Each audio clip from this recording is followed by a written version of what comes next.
Following income during the financial year 18-19। तो ध्यान से सुनो, income from a business in Kolkata, manage from USA. Manage from, लेकिन business तो इंडिया में है ना, तो इसलिए एक्रू कहाँ हो रही है, इंडिया में।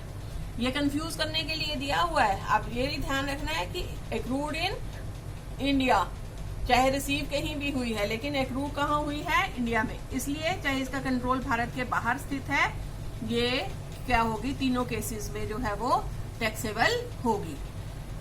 कंफ्यूज नहीं होना बेटा, तो ये तीनों केसेस में जो है वो टैक्सेबल होगी। Income from A pension for services rendered in India received in London. आपको क्या पेंशन मिल रही है, किस उसमें मिल रही है कि आपने भारत में सर्विसेज जो है वो दी हैं। तो उस केस में, क्योंकि ये तो इंडिया में एक्रू हुई है, रिसीव आपने कहीं पे भी की है, एक्रूड इन इंडिया, ये भी क्या होगी, तीनों केसेस में जो है वो टैक्सेबल जो है वो होगी। उसके बाद income from assets in Myanmar received in India.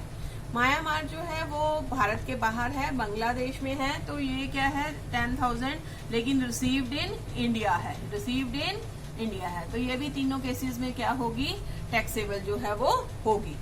ध्यान से देखना। उसके बाद क्या है, लिखता है वो profit from business in Sri Lanka deposited in a bank there, earned outside India, received outside India.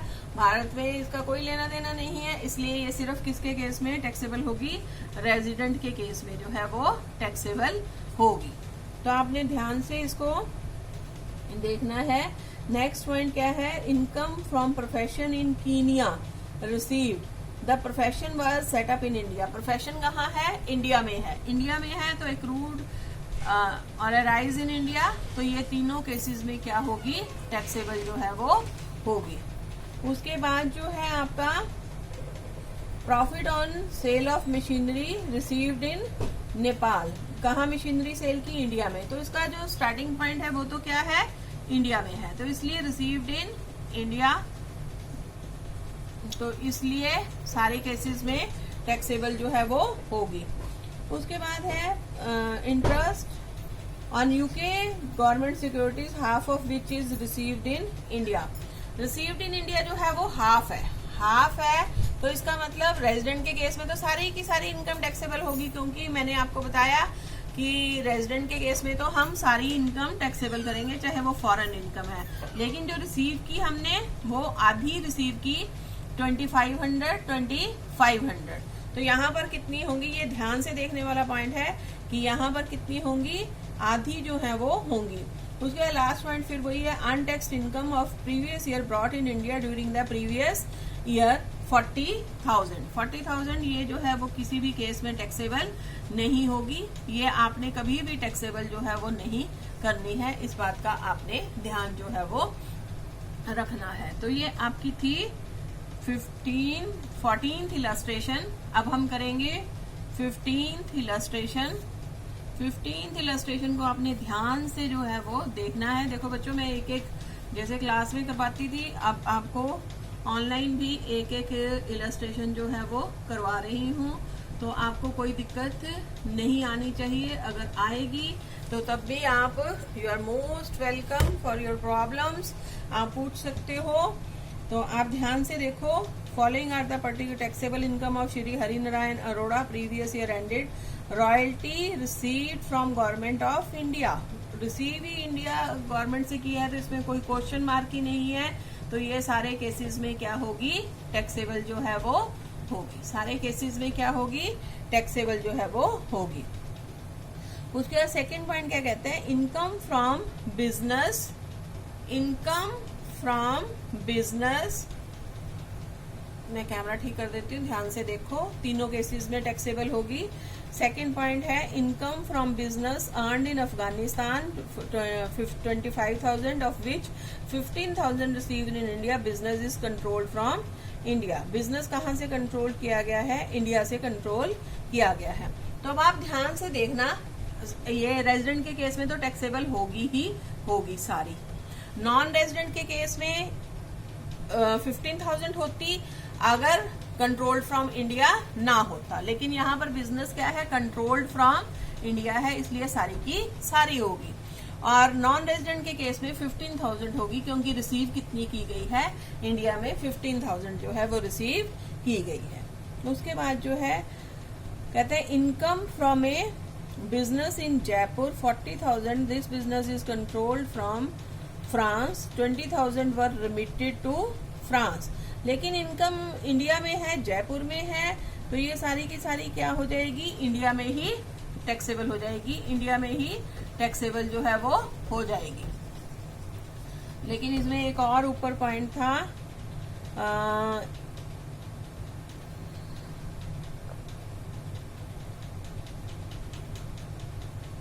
मैंने जो एक पॉइंट छोड़ दिया है, रॉयल्टी रिसीव्ड फ्रॉम श्री अल्फानन, a resident of technical services by provided to run a business outside India। outside India business run करने के लिए रॉयल्टी पी गई है, तो ये सिर्फ किसके केस में होगी, रेजिडेंट के केस में जो है वो टैक्सेबल होगी। तो ये आपके पॉइंट्स हैं जो कि आपने करने हैं, और ये क्वेश्चंस हैं। अगर आपको कोई दिक्कत लगती है तो आप मुझे जो है वो बता सकते हो। तो ये इसका टोटल हो जाएगा नीचे, ये 5 आपका क्वेश्चन नंबर क्या था, 15 था, क्वेश्चन नंबर 15। अब उसका क्वेश्चन नंबर है 16।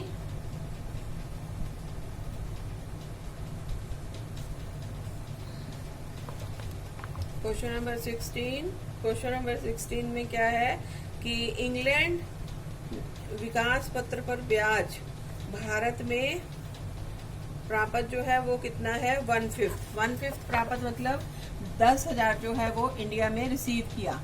इंटरेस्ट कहाँ हो रहा है, डेवलपमेंट बॉन्ड्स पे भारत के बाहर, लेकिन रिसीव कितना किया, 10,000, 1/5 मीन्स 10,000। तो रेजिडेंट के केस में तो आप सभी को पता है कि सारा का सारा टैक्सेबल होगा, और इसका 1/5 कितना हो जाएगा, 10,000 जो है नॉट ऑर्डिनरी रेजिडेंट के केस में, और 10,000 जो है नॉन रेजिडेंट के केस में टैक्सेबल होगा, क्योंकि इतना ही जो है भारत में भेजा गया। अमेरिका में कृषि आय वहीं प्राप्त की, फिर भारत में रिसीव कहाँ हुई, फॉरेन में, और वही जो है भारत के बाहर ही अर्न हुई, भारत के बाहर ही रिसीव की गई। तो बाद में भेजने से हमें कोई फर्क जो है वो नहीं पड़ता, इसलिए ये सिर्फ किसके केस में टैक्सेबल होगी, रेजिडेंट के केस में जो है वो टैक्सेबल होगी, नॉट ऑर्डिनरली, और नॉन रेजिडेंट के केस में टैक्सेबल नहीं होगी। थर्ड है कनाडा की संपत्ति से आए विदेश में प्राप्त की, कनाडा की संपत्ति से, ये भी भारत के बाहर ही अर्न की, भारत के बाहर ही जो है वो रिसीव की, ये भी सिर्फ किस में टैक्सेबल होगी, रेजिडेंट के केस में टैक्सेबल होगी, नॉट ऑर्डिनरी रेजिडेंट के केस में टैक्सेबल नहीं होगी, नॉन रेजिडेंट के केस में टैक्सेबल नहीं होगी। युगांडा, कनाडा, उसके बाद आ गया आपका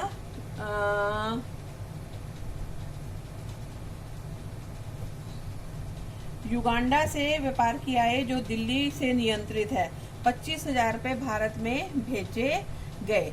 इसको फिर वो ध्यान से देखो, ये क्या है, रेजिडेंट के केस में तो होगी, नॉट ऑर्डिनरी रेजिडेंट के केस में इसलिए होगी क्योंकि बिजनेस का कंट्रोल कहाँ है, भारत में स्थित है, और नॉन रेजिडेंट के केस में कितनी होगी, जो भारत में पहली बार भेजी गई, पहली रिसिप्ट जो है उसकी इंडिया में है, यानी 25,000। उसके बाद वो कहते हैं एक घरेलू कंपनी द्वारा भुगतान किया लाभांश विदेश में प्राप्त किया। जो डोमेस्टिक कंपनी का डिविडेंड है वो मैंने पहले ही आपको बता दिया है, वो एग्जम्प्ट होता है, तीनों केसेस में क्या होगा, एग्जम्प्ट जो है वो होगा। उसके बाद है 15-16 का अनटैक्स्ड इनकम जो 18-19 में भारत में लाया गया, ये भी किसी भी केस में ऐड नहीं होगा, ये किसी भी केस में ऐड नहीं होगा, तो इस बात का आपने ध्यान रखना है। और फिर जो है आपका पॉइंट है चेन्नई के व्यापार से आए जो कि लंदन से नियंत्रित है, लेकिन है तो इंडिया में ना। सबसे बड़ी बात जो है वो बिजनेस कहाँ पर है, इंडिया में स्थित है, तो ये क्या हो जाएगा, इंडिया में का बिजनेस है, तो तीनों में जो है इसकी इनकम ऐड की जाएगी। ठीक है, उसके बाद जो है भारत में भवन की बिक्री से लाभांश श्रीलंका में प्राप्त किया, लेकिन बिल्डिंग कहाँ है, इंडिया में, तो ये इसलिए तीनों केसेस में जो है वो टैक्सेबल होगा। मुझे लगता है इतने क्वेश्चंस में आपकी क्लैरिटी हो जानी चाहिए, लेकिन फिर भी जो है 4-5 क्वेश्चंस जो हैं वो रहते हैं, मैं आपको करवा दूंगी इलस्ट्रेशंस, फिर आपने जो है इसके क्वेश्चन चैप्टर के करने हैं। तो आज के लिए जो है इतना सफिशिएंट है। अगर आपको कोई दिक्कत आई है तो आप मुझे बताएंगे। आपका आज का लेक्चर जो है वो कंप्लीट हो गया, सफिशिएंट है। आप ने ध्यान में रखना है भारत में प्राप्त हुई समझी जाए, भारत में उपार्जित हुई समझी जाए, या फॉरेन इनकम, वो तो रेजिडेंट के केस में तो सारी की सारी ही टैक्सेबल होंगी। आंख मूंद पर आप टैक्सेबल कर सकते हो, सिवाय past untaxed income brought to India. और नॉन रेजिडेंट के केस में Bharat earned in India, received in India, deemed to received in India, accrued in India, deemed to accrued in India. और फॉरेन इनकम जो है वो सिर्फ बिजनेस की होगी, जिसका कंट्रोल जो है वो भारत में स्थित होगा। और नॉन रेजिडेंट के केस में आपकी सारी earned in India, received in India, accrued in India, deemed to accrued in India सारी, लेकिन फॉरेन में कमाई गई कोई भी आय, एक अनिवासी जो है वो भारत के बाहर कमाई गई या रिसीव की आय पर क्यों टैक्स देगा? फॉरेन इनकम के ऊपर वो कोई टैक्स जो है वो पे नहीं करेगा, तो उसकी इनकम में ऐड भी नहीं होगा। तो ये आपका वैसे तो थर्ड चैप्टर समझो ऑलमोस्ट कंप्लीट है, लेकिन मैं एक दिन और आपको इलस्ट्रेशंस जो है वो करवाऊंगी। इलस्ट्रेशंस जो हैं वो बहुत इंपॉर्टेंट है, मैंने पहले भी बताया है। अगर आप इलस्ट्रेशंस कर लेते हो तो it is all together sufficient, लेकिन अगर क्वेश्चंस करोगे तो और भी अच्छा है। और कोई दिक्कत आती है तो यू आर मोस्ट वेलकम, आप मुझे पूछ सकते हो। मैं अब आपके लेक्चर्स जो हैं डालूंगी रेगुलरली, और रेगुलरली आपने देखने हैं, तभी आपकी प्रॉब्लम का सलूशन निकलेगा। ऑनलाइन पढ़ने पर भी हमें ऐसा नहीं लगना चाहिए कि हम क्लास में नहीं बैठे हैं। मैं एक एक क्वेश्चन जो है वो आपको करवा रही हूँ। Thank you very much.